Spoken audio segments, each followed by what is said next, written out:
तमाम लागल बा, भीड़ तमाम लागल बा, कि धीरे चलावा गड़िया ये राजा जी,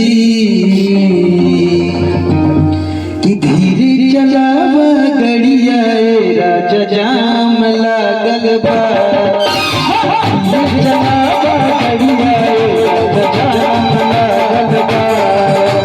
सगरो दशहरा के मेला में भीड़ तमाम लागल बा, भीड़ तमाम लागल बा।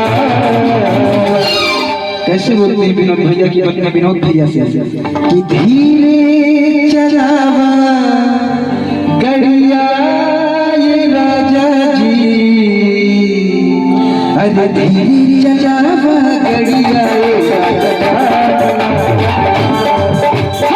धीरे चलावा गड़िया ये राजा,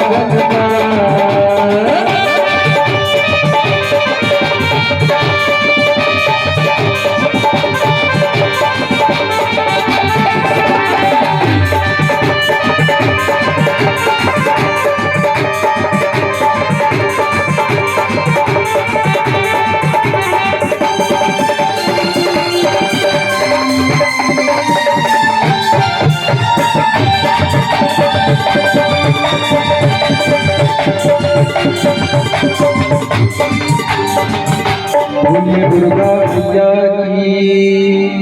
दो लाइन बस, अब मैं जाऊंगा। दो लाइन, एक भाव छोटा सा, मैं